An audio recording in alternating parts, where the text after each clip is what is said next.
everyone. Defiant News here with another weekly recap. And we have a special guest, Anatoly of Solana here, as well as Jeremy Nation, our reporter. Anatoly, I'm going to butcher your last name. That's why I didn't say it. So no you can help us worries. out there.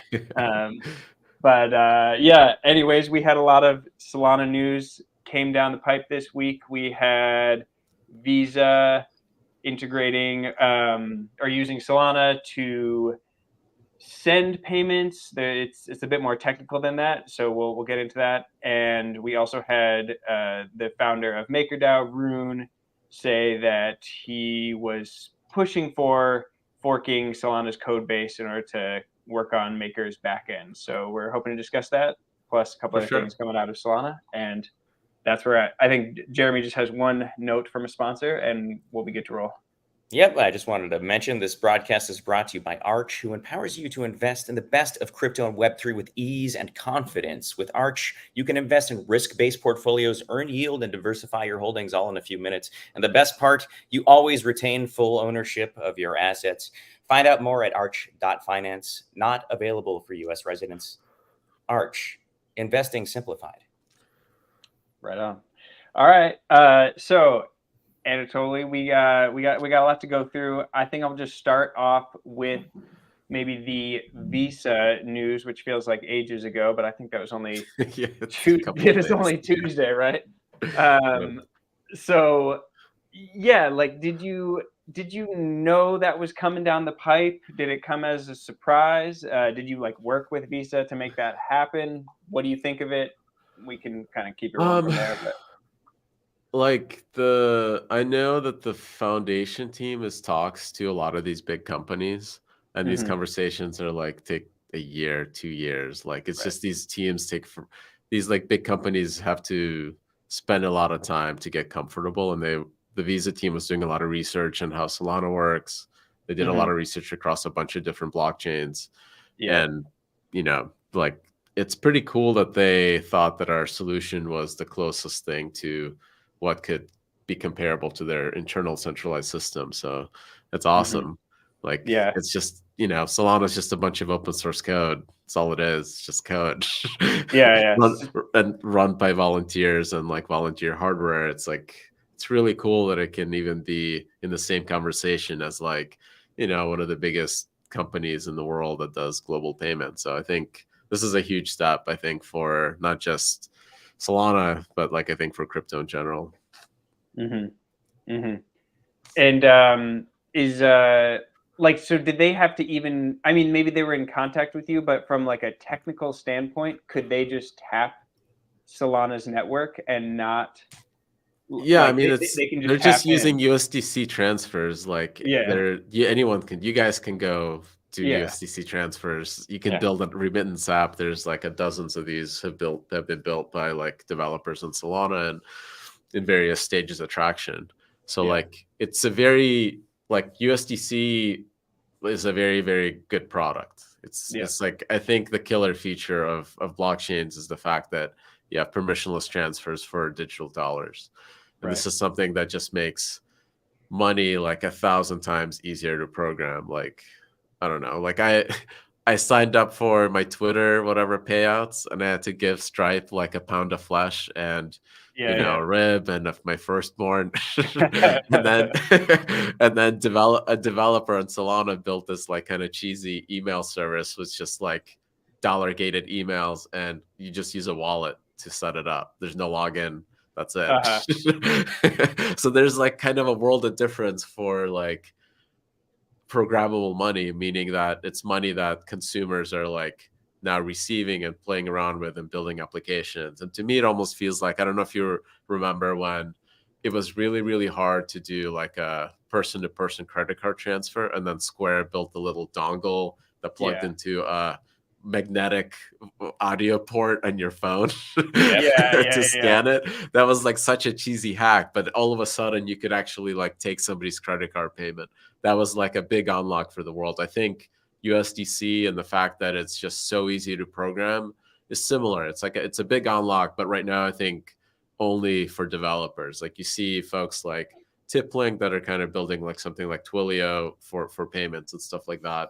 take advantage of this and build really cool applications. But I think there's signs that we now see with like folks like Visa, their innovation teams like taking really serious steps to see like, can this technology like replace some of their internal things, make them better? My feeling is that like the systems that we're building that are open and permissionless have to be better than the centralized ones. They have to be cheaper, they have to be faster, they have to be more reliable and resilient. The resilient part, I think, like is proven already. Like, Bitcoin, Ethereum are incredibly resilient. Solana's getting there. And I think we want to prove that it can also be cheaper and faster. Yeah, I've seen that thematically talking to other people. I was talking with someone at Centrifuge, and he was pointing out that they literally are just trying to compete on costs for some of the DeFi applications, which I feel like people talked about in like 2018, and then they kind of forgot about it when everyone was making money. But everyone was talking about like cutting out the middleman and just like literally that's the whole point. DeFi should be should be cheaper and faster. And like way more reliable. When something like happens in like a lending protocol, there's a very fast, simple, deterministic liquidation process. Everything gets unraveled in a very orderly manner in minutes, not like years, right? This is like I think it's just, if you think about the world in the future, like 50 years from now, 100 years from now, there's no way this stuff is going to keep running by people in giant buildings, right? Like, it's just absurd. It all has to run on computers with like on open, transparent code that everyone understands and agrees. That's been verified to death and formally proven, and like with multiple implementations. Like, still a lot of steps there, but like I think it's clear that should be the future. And like, it's clear that we should be building it because it creates value for the world. Not even about like token numbers going up. It's just cuts out the middleman, makes things cheaper, makes things more reliable, and like really transparent. And that's a win for everyone, for every consumer. Yeah, it does seem like we're getting back to that message in the bear market and kind of sharpening that sword, which is nice to see after. The builders have had this message through the bull market. It's just we got drowned out. Well, I mean, we had to show NFTs for hundreds of times what they should be worth. So, but when the price action dissipates, we see like this kind of return to the core fundamental disintermediation. That this kind of like the whole principles of disrupt everything, right? And part of that disruption brings has been enticing to like players like Visa. So Visa provides like a super valuable service, right? They deal with risk, they deal with credit. All those things are still going to be there, but like the rails that they use should be like super cheap, super fast, and global. Like that should be just the default, right? Like, I mean, that's kind of obvious to everyone. Yeah. I was talking to my girlfriend yesterday just about like a Venmo, and she's not in payment space, but just like taking 5 days and not understanding. And I was like, well. So you can take 400 milliseconds. Anyways, Jeremy, I don't want to run you over, but we can. I don't know, but just the next thing to go into would be.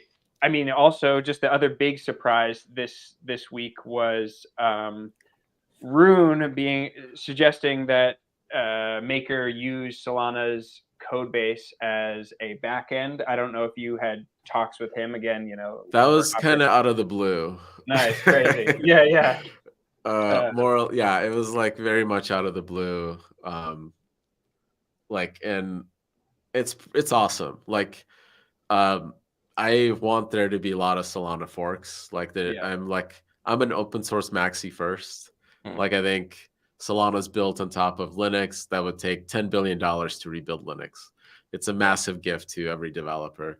LVM, Rust, all these technologies that like would otherwise not be available, right? Like, to me as an open source dev, that like I feel like it's my duty to give back in a lot of ways. Like I'm the reason why Solana was built and works is because of all the other open source devs that got us here. And even folks from the Ethereum Foundation that did amazing research. So like, it's awesome. Like, it's really good to see that. I think all the optimizations that we've done with the idea that there can be a single global execution engine that can handle all the applications, are very much applicable to a lot of other use cases beyond just like, let's cover the entire world for this thing, because that technology, right, like gets battle tested in this open permissionless, like big network that Solana mainnet is, but you can definitely take it and reuse it inside like an application specific environment. And, you know,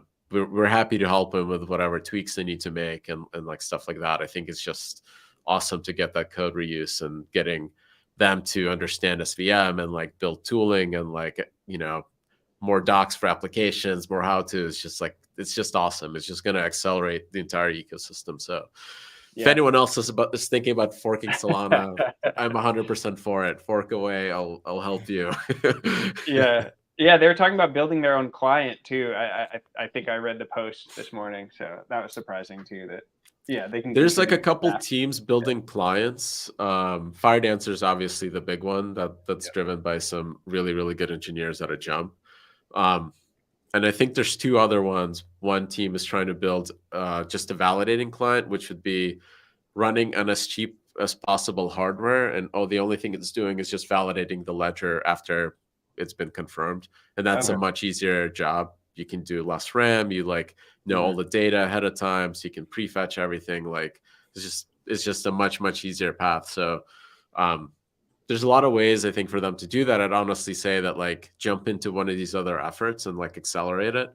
And then like, you know, 2 clients is better than 1, 3 is better than 2. After 4, we get like a bit diminishing returns, but like, you know, I think after my theory is, I don't know if this is true, like if this will happen eventually, either GPT-5 or GPT-6 should be able to look at 2 or 3 Solana implementations and build its own. Like that, right? We should, at some point, like within 5 to 10 years, that'll be true. So like, I think once we get to 2 or 3 clients, we're pretty good on like, we can generate a number of clients after that. Right on. That's almost a natural segue to your guys' AI grant that you have a $10 million fund, $25,000 per grant. What's kind of like pushing that? I know you had a plugin built in May.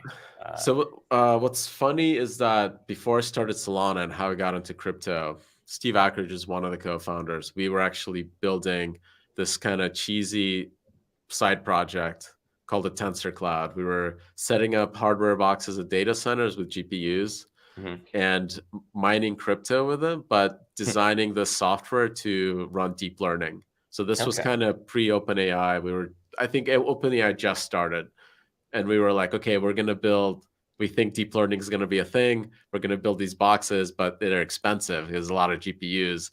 And what is this stupid crypto thing that people are paying us for like doing nothing, right? Like might as well use it to like pay for the hardware. But that's how I started thinking about proof of work and consensus, and, you know, had my eureka moment. But like, I think it's very cool technology. I think it's like, but it's a little bit overhyped right now. Like it's definitely powerful, but we're going to see like kind of very slow tweak. Like, I think like it's going to start helping like developers and like content creators in a very slow way. And then I think within 5 to 10 years, it'll accelerate. But like, I think the expectations that people have are like a little bit too great, but why I'm so excited about it is that it feels like we're over the hump. We're like, it's kind of downhill. Like from my perspective, all it takes is just more hardware now. Like they've proven out that you can do very, very complex task planning and like prediction that is very sophisticated with just GPUs. And like those things are going to double every 2 years. It's just going to get better and better. And like you start seeing like this thing get really, really good within 10 years. And that's like the exciting thing. I think like it's going to take 10 years, but like it's pretty awesome. So like, I think this technology is unlikely to give like us a breakout crypto app or anything like that, but it's super inspiring. Like it's just like really gets my developer juices going. Like what if, right? Like could this work here or whatever? And I think that's worth encouraging in the ecosystem.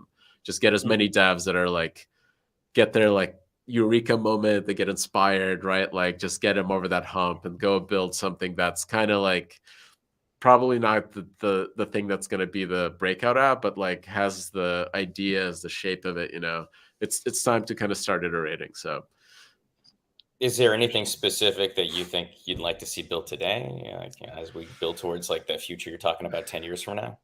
Yeah, this is tough. Like I've done like a lot of like, pacing around a room, drinking coffee, trying to figure out what to build with AI. You and me both. Yeah. And it's like not clear what is like this breakout application, right? Like I think source code analysis, generation, unit testing, that kind of stuff. It's like definitely a win, and it is already working, but there's already like really, really good companies building those products. So I don't know if I have like some extra insight there. I think with like crypto and stuff, some of the stuff we thought of that might be interesting is like maybe like running them inside like a deterministic state machine and like actually using LLMs as the smart contract, not using them to generate them, but like you create like financial prompts. I don't know what this would be used for, but like we can build it. It's not that hard. And then like, it's also again, like, okay, we built this tool, go figure out what to do with it. This is where AI is at right now. Outside of like giving developers like magic code generation, like I think we're still in the stage, like we can build an infra product, but we don't know what the consumer end case, end use case is. So that's the hard part. But like, yeah, I feel like people should start messing around with it for sure. Yeah. I mean, I do wonder.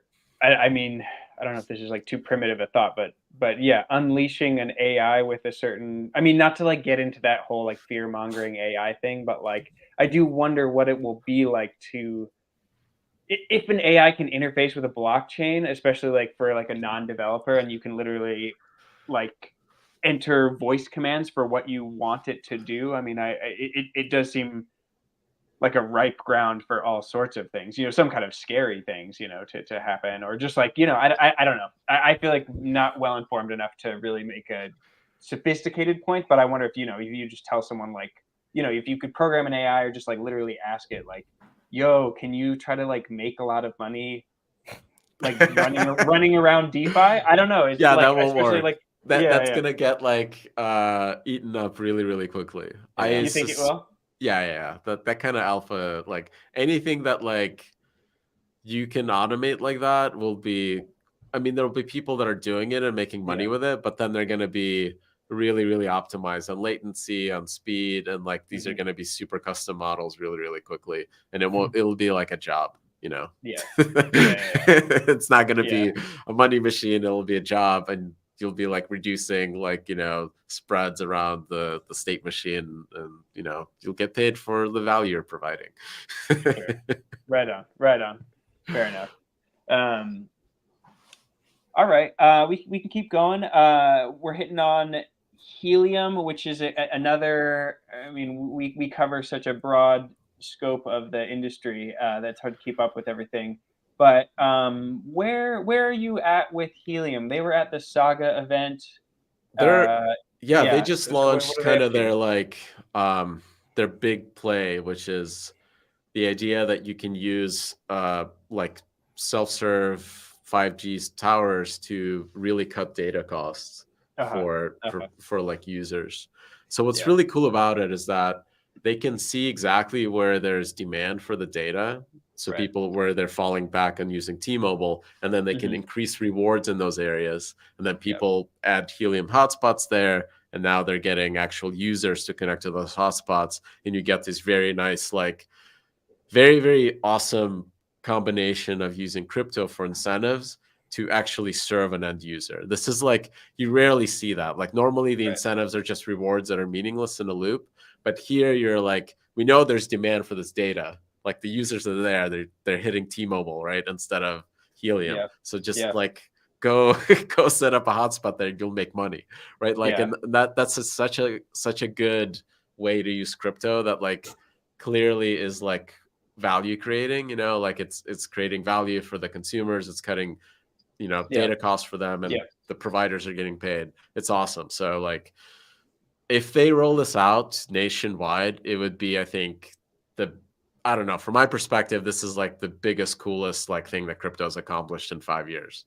Yeah. And then, it's literally like taking on like federally backed telecoms with massive budgets, right? Like, and it's just a crypto startup with like cheesy hardware, right? That's just like self-serve, put up your own five cell tower. This would be really, really cool if they succeed. So I'm rooting for them for sure. Yeah, it's definitely an interesting ecosystem. And like, I remember when Helium first came out, and there were some instances where people were like stacking their Helium towers on one another. They were like, people were gaming it and stuff like that. So they've come a long way, I think, since those days. And there have been, I think, a couple different iterations of the actual the tech stack that they're using for the physical tech, and those are sought after now, as a matter of fact. People who have those towers now, I mean, if you have one, there's a secondary market for it in terms of that, in addition to like what you can do with it on Helium Network. So very interesting. And if they're able to kind of the David that takes on Goliath there with those networks, we'll see if they succeed, right? Yeah, that's another old school. I mean, I feel like old school, like a 2017 crypto use case. I feel like coming back when people were saying, let's take on incumbents through programmable incentives. Which the other one, if you guys are not aware of, is Hive Mapper. That's really cool. So they're like, Google Street View, right? Like, it seems crazy that Google could map the entire world with like full resolution. Is it possible for like a bunch of volunteers to do this with like crypto economics? They're actually showing that it is. I think there's about 60 million kilometers of road out there, like in the world. They have mapped about 8% of it with like roughly about 1,000 drivers. So like everyone that's like a driver, right, that's doing Uber or whatever, Amazon delivery, whatever, if your job is driving, it's very easy for you to put up this camera and start collecting rewards. And what's really cool is, because this is this very decentralized network, their updates are about 200 times faster than Google's. So Google's Street View cars, they drive around like once in a blue moon, once a month or whatever, or like once a year in some cases. But these are drivers that are constantly doing routes, right? They're constantly doing deliveries. They can actually give like real-time traffic analysis, all this other like much more sophisticated signal on top of this map data. So that's really, really cool. I think that's another one of those, like, I think it's awesome to have that kind of data set be built by an open network in a transparent way with like, volunteers effectively being incentivized with crypto economics. Yeah, man, these are bull market vibes. I wouldn't know that we were, that we were collectively down 90%. Well, what's cool is that, I don't know, there's enough crazy people that have told me like that they think that then basically the bottom of the next cycle is the top of the previous one. This is like what I've heard over and over from random people. So that would be pretty cool if that trend continues. Like, I don't know, but like, it doesn't always work. Like the .com crash took 15 years to recover for tech. If you actually look at like the tech companies, but now look at them, right? Like, these are the biggest companies in the world with the most, craziest revenues that are the most sustainable. So that's possible that, at least I believe that building technologies in like a decentralized way is going to achieve the same kind of value creation as, Google and Apple. So we should hopefully get there too, but we'll see. Yeah, for sure. So we had one comment. Someone said, "Why aren't you on Friendtech like the rest of CT?" That's what they want to know. So I generally think it's really important for people to try to figure out these models where to incentivize creators, and they relate like Twitter sucks, right? Like, you post a tweet, there's like a million different bots that reply to you. There's a million different fake accounts, and it's obvious that you can prevent all of that with tokens. Like, I think that's a given, but can you scale tokens to a large consumer base? And that's kind of the unknown. And I think it's really important that people go try and figure it out. And some of the stuff is not going to work out, and that's fine. And everyone should just be like, this is a social startup trying to fix a really, really effing hard problem. Give him let him give it a shot. Like, who cares? No one should be like thinking of their friend shares as retirement. Like, This is like mostly all for fun. I hope. With that mindset, I think it's pretty cool what they've accomplished, and like I think some of the ways that they've designed their system is really, really clever. I think like for me, I'm just like, what I've done instead is I posted this tweet that I would use the LinkedIn version of Friendtech, which is dollar gated email. So if you need a response from me, you can literally send me an email to toli@sollink.com. It's in my Twitter. And the server that this guy built in like a couple days will respond saying, you got to deposit 10 USDC into this tip link. And when you do, then I see the email, and then I reply to it within 48 hours, and I get the $10. So I made roughly like $500 doing this. Oh wow! And I bought a Tensorian with my Sollink money. And the benefit that I see is, I think the benefit that people are trying to get out of friend group, out of the Friendtech chats, is that I see a much higher signal to noise in those emails, because somebody is basically, they're valuing that time that they think is really, really important. They're valuing it above zero, and that puts them above all the spam. And even if like normally if I were to receive this email for free, because I'm receiving it in the context of like massive amount of spam, I would only value it if it's important to me, right? Like I would only look at it, like, okay, I don't care. But I don't actually get a signal. Is this really, really important to the sender in that like context? And that's, I think, is like the difference between Twitter or something like that and like crypto economic incentivized networks. So now I know that this person actually really, really cares about my response, and I can take the time and like dig into what they're pitching. And most of it is founders trying to figure out what the fuck to do, right? Like all of us. And I can give them my best response, and like people seem to like send me back more emails, and they're like, hey, what about this, and stuff like that. So I think this is like an important like business communications channel. I think this is something that's like kind of been tried with Earn and 21 Co, but I think it's overall like for like anyone that's there, like just doing business comms, it needs like outreach.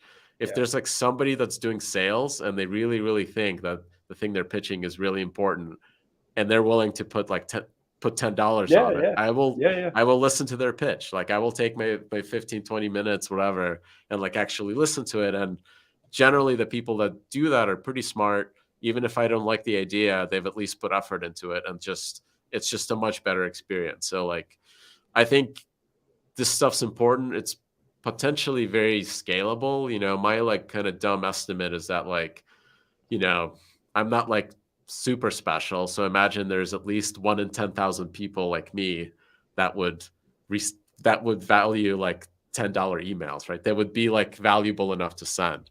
Like 1 in 10,000 seems doable, right? And that's roughly 800,000 people, $1,000 a week. That's a lot of actual revenue. That's right. That's like real money all of a sudden.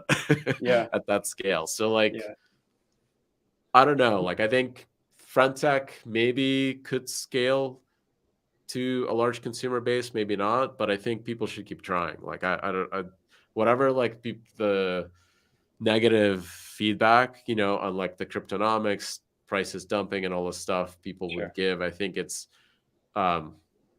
they should still continue experimenting. I think it's like a really important problem with like a ton of potential.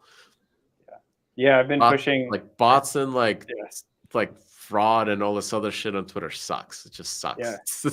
No, and our email gets slammed. I mean, we need to work out from like a journalistic standpoint where we, you know, what the best way to do to kind of, you know, because Jeremy's raised legitimate concerns about people shouldn't be able to like pay for coverage, but you know, but also being like, our inbox gets slammed, and I know people are just copy pasting our, you know, our media name with, or you know, like the Defiant, they're just copy pasting that in. They're sending it to like 20 people, and I'm like, no, like you guys should try this. It's this like sollink.com. Just like all you need is a Solana wallet, which I'm sure you guys have, to like, and it forwards it to your email. It's just super simple. Okay. It was like built by like somebody that loves boomer tech, loves email. So like, right on. Sweet. So yeah, we should. Let's see what happens. Maybe you guys will get like, buy some NFTs with your $10 or whatever. yeah. At least get lunch. Yep. Why we see it? You're asking about. We'll move on. He was asking about. DBank has some other. I don't know. I think we're running, or we got to keep it going. Jeremy, what do we have next? We're looking at like some of the improvements we've seen on Solana's network in terms of stability over the last year. I think we've seen fairly vast improvements. I mean, I know that there was some criticism of our downtime, but what's contributed to the more robust network that we see today? It was like a lot of the work with regards to like the fee markets and like isolating the hotspots in the state, so we can price those separately from everything else. So that those localized fee markets with Quick basically solve the class of problems that cause all the congestion issues. And for folks that haven't heard me give the spiel and why this is really, really important, is that when like normal networks or like traditional networks like Ethereum, they have very simple mempools that price all the transactions basically in a heap. So a validator is going to look at the top and take the most expensive ones and then execute them in their EVM. And the reason why that works so well is because EVM is basically single threaded. Every smart contract can touch any state that it wants. And the validator, block producer, whatever you want to call them, has no, like, it's opaque how the system works, right? They don't know if there's hotspots or not. So they basically treat the entire state as a single write lock in a database. And Solana has a parallel runtime. So we did that work. We made it parallel and it's really, really fast. But then we had this congestion problem where we didn't isolate the different hotspots when you're actually picking transactions. So instead of a mempool, we never had a mempool. We had like still a queue where you can pick the highest priority or whatever things. And before we even had priority fees, we would just double the fee whenever the runtime would get congested to the point that like half of the capacity would be gone. But that's not sufficient because you have like an NFT mint. It's a single transaction that's going to win that mint. But it's such a hot mint that like you see like people build bots that slam the network with like 100 million transactions. Like literally we saw 100 gigabit like of traffic unlike some block producers, which is absurd. So that's roughly like 10 million transactions, like all trying to all be first in this mint. So the block producer is looking at this insurmountable amount of data, and all it sees are hot NFT mints, and it can't pick anything else. So what we had to do is build a system where the block producer can limit the amount of traffic and then sort it to based on, from a very high level, based on what smart contract it's talking to. So like stuff that's touching an NFT mint can in parallel be processed with stuff that's doing a payment, with a DeFi liquidation. All those three things can run at the same time because Solana's parallel. But the validator, when it's picking transactions, has to know that. And they have to go look through all the submitted data and find what are the hottest NFT mints that are paying the most. Okay, I'm filled up on those. What's the hottest liquidations? I'm filled up on all of those. What are the hottest payments? I'm filled up on all of those. And then fill up the block that way and kind of in like buckets. So like, this is what makes Solana very unique. And this is kind of part of our big vision. If Solana couldn't do this, like if we couldn't solve this problem, then you should have application-specific layer 2s or app chains, and Solana is not going to work. This is literally like a fundamental thing that we had to solve this way, or the premise of a single global composable execution layer doesn't make any sense because you'll have a single NFT mint make payments expensive. There's just no way that like Visa would want to use the Solana mainnet network. They might fork it, right? But if like an NFT mint all of a sudden increases the prices for like a dinner credit card payment, that would just suck, right? Like, so we had to do this isolation. We had to do it in a way that preserves the single composable state machine. So like put in a lot of work last year. It all basically landed around breakpoint last year. And then you saw it mature, and like there've been some iterations, but mostly kind of like tweaks and stuff. And it's pretty robust now. Obviously, like I call Solana still beta, and this is because we still have a single client that's running the network, and this is the biggest risk to safety. You know, you can have a 0 day or whatever. You can have like just random bugs. They'll suck. Like it's just a bunch of code written by people. The only way to defend that is when you have a totally separate team, hopefully using separate tools like Jump is, or building everything in C. So separate languages, so totally separate stacks that implement the same protocol. The probability of the same bug in both is virtually zero. So this is like, me as anyone can actually take the Solana Explorer, fork it, and not call it beta, call it whatever. I personally will call it beta until we have a second client with at least 33%, because then I'll be able to sleep at night. I know that the probability of these like kind of like gotcha bugs has been greatly diminished. You mentioned some of those bugs. Is that what took place in February when we saw like this was like a 3% drop in average monthly uptime? Yeah, this was like a random lightning kind of like thing that's been in there for like a couple of years. That was triggered by an upgrade, but the upgrade wasn't the cause of it. It wasn't like the bug was in the next version of the code. It was that during the upgrade, it got into this like 50-50 state that caused it to diverge. And like, but part of that was we like shifted a lot of the engineering resources to like really start doing more robust adversarial testing. So like basically since that time, like a third of the team is just thinking about how do I like break my code? How do I detect bugs early and stuff like that? There's been some stuff that we found, but none of it that has been like, I think could have been exploited yet. It's just like, it's hard to do that kind of analysis and stuff to figure out, did we find a bug that could have actually been triggered on mainnet or not? But it's definitely like making every engineer think about this with every line of code that they write. Right on. Okay, I think I understand that. I want to ask more, but running out of time. So like FTX collapsed. FTX was a big participant in Solana. I don't know the details of except for some kind of primordial association. It seems like you guys have weathered the storm pretty well. Like how has that gone? I mean, you know. So I honestly think that if not, like I think we're getting more love from the Ethereum community because of the FTX collapse. Like I'm like seeing more folks like reach out, like Chris Bernesky, like the bankless guys are not even like shitting on Solana all the time. So like I think Sam was like such a polarizing figure, and because of that, it actually turned off a lot of true like decentralization diehards, and rightly so. I think like he didn't give a shit about any of these things. I think he said things, but like internally they're obviously like not not being ethical in any way. So like from my perspective, like it was a band-aid that got ripped off really fast, and it was very painful. But now like I think the ecosystem is healed and like growing, and like a lot of things are actually like better off now. So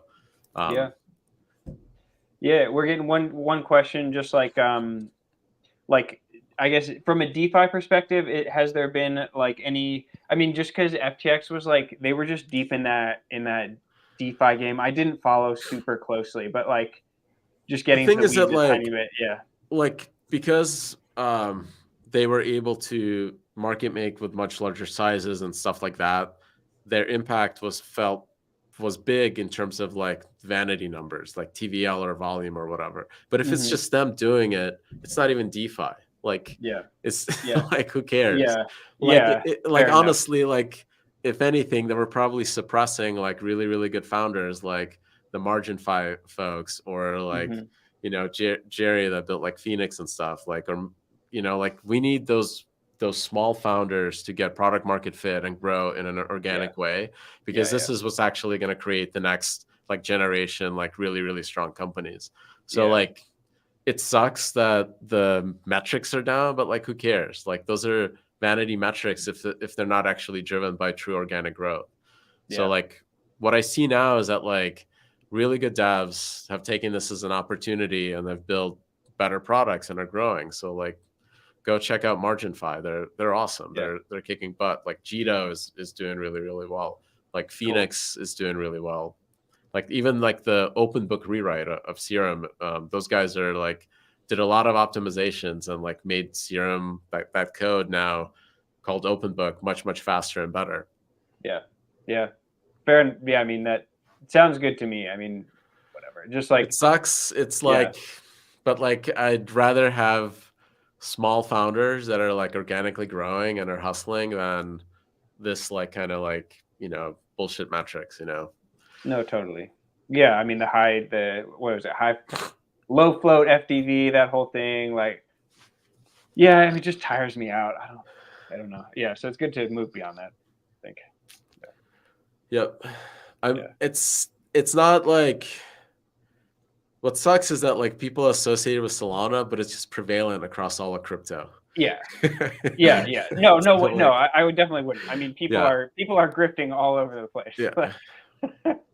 No need to target anyone in that sense. All right. Well, we're heading. Jeremy, are we going to hit any more questions? I have a couple more, but I don't want to exhaust anyone. I'm just kind of curious about you mentioned this a few weeks ago when you were talking about the hindrance that layer 2 frameworks can potentially pose in terms of scalability. Do you still feel that way? So you need like layer 2s, they fix the slow EVM problem. Like EVM is just not like a super optimized virtual machine. So this is why like the Ethereum L1 sees a performance boost from just using an L2, because you're not doing EVM execution on the L1 anymore. You're just storing data and all that execution happens somewhere else.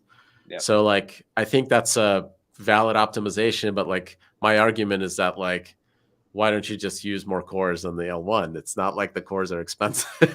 They're going to be half price tomorrow.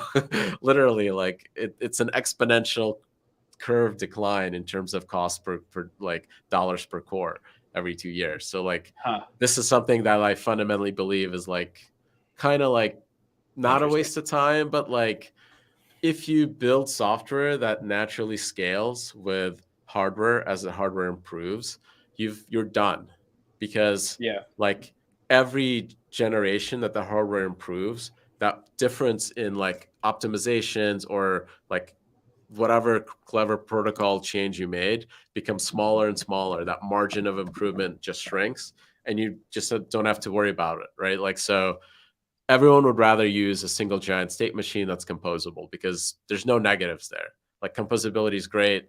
Having atomic composability is really, really good. You get access to all of DeFi like in a single transaction. Like that stuff is awesome. So like that's just kind of my view, and I think it's a pretty well-grounded engineering view. I think those technologies will work. They'll make Ethereum faster. Once dank sharding is live, the data availability layer in Ethereum should grow. And in theory, it could even be bigger than Solana's. Like it's possible that Ethereum data availability will be bigger than Solana's, although I think it's like, it's hard. Like when you have a bunch of volunteers that are running stuff randomly, it's versus like the culture at Solana is like, you have to run a validator in a data center, even though like people can choose to not to. Like we can't force them. It's just culturally Solana like maxis are all about like, no, we're going to max out the hardware now. And I think simply because of that, we'll see much cheaper pricing for data on Solana than Ethereum. But like Ethereum 2 design and roadmap is totally fine. It's not going to be as composable because you have this layer 2s and you got to hop states and you'll use oracles and all this stuff. And that's going to be kind of crufty, but like it'll work. But I think Solana is going to be cheaper and faster and like simpler for devs and more composable. You got it, Jeremy. Any future plans coming up? Any alpha for our listeners to go join the Hyperdrive hackathon. Our hackathons are awesome. This is like the best place for somebody that's thinking about starting a company in crypto to get their feet wet, because you meet a lot of we try to get as many like investors that still deploy capital in crypto to like all look at all these teams. You get to meet other teams that are forming and like a lot of times I've seen folks build something for their first hackathon, kind of flops or like doesn't work. Then they continue iterating and thinking about it. And their second hackathon, they get funding before the hackathon's even over. So like, this is like a journey that many folks have taken. So like, go do it. This is a path to go from 0 to 1 pretty easily. Is this only for devs, or can anyone find a role here? So like actually teams that are thinking about building like startups should be getting their community set up, their Twitter, all the stuff you're supposed to do, and try to get users interested in your product and do that like PMF iteration. So even if you're not a dev, you can jump in and be like, hey, I'll do like, I'll manage your community or whatever. I'll like do your Twitter, like even stuff like that helps. One of like our earliest, like one of our first hires was this guy that like jumped into the Solana Telegram group when it was like 30 people and just started helping us manage it. Just like, hey, I'm doing this for fun. I also do this for like Definity or whatever. And then like we hired him. It was like 2 weeks later. And, wait, is that Austin or no? It's or Dominic. I don't know if you ever met him. But I'm not sure. Yeah. Cool. But yeah, so like you like meet those folks early, and he's actually been like one of our best BD people. He's like brings in a ton of like interested folks to the network. Right on. Closing up, Jeremy, I don't know if you have 1 or 2 questions. I'm just curious about Neon EVM. Like that was kind of on my radar for a while. Hard to keep track. Like, what does that mean? Does that mean?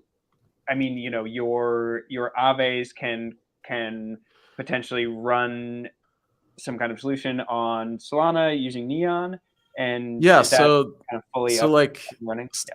The way Solana is designed is that it uses LLVM for the kind of the infrastructure stack to compile software to run on chain. Okay. So the Neon team, they literally took an implementation of EVM written in Rust and compiled it to SVM, the Solana target. Right. And then they had to do a bunch of tweaks to make it work. And now you have like effectively an implementation of Ethereum running on Solana. So you can deploy like smart contracts. I believe it works with like Truffle and Foundry and all the stuff that Solidity devs use that I don't know about. So I highly recommend folks go try to break it. Tell them what to fix and make it better. Yeah. Right on. I think that's exciting. Yeah. But yeah, it's really cool because it really shows that in a single kind of giant execution atomic state machine, it's not an L2. It's literally like run EVM inside Solana. You can think of it as like running Java inside Windows. Runs as a native program. You can talk between Solana native programs and these ones. You got to do some marshalling and stuff, but like it's all synchronously atomically composable. And that's I think pretty cool. And I think there's always going to be more virtual machines. It's just never going to end, so as developers, flavor the day changes, you can always port those and like deploy them and devs can go do whatever. Yeah. Right on. All right. I think I'm out of bullets at this point. Jeremy, you got anything?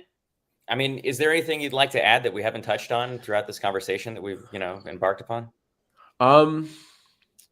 Go join the hackathon, Hyperdrive, or like go to Breakpoint. Those are the 2 big events. Like check out Breakpoint or Hyperdrive hackathon. So whatever floats your boat. Right on. Party or code. Right on. All right. Well, thank you, Anatoly. It's been a great 55 minutes. So yeah, thanks for giving us your time. A real distinct pleasure. Thanks. Thank you guys. All right. See you, man. Take care.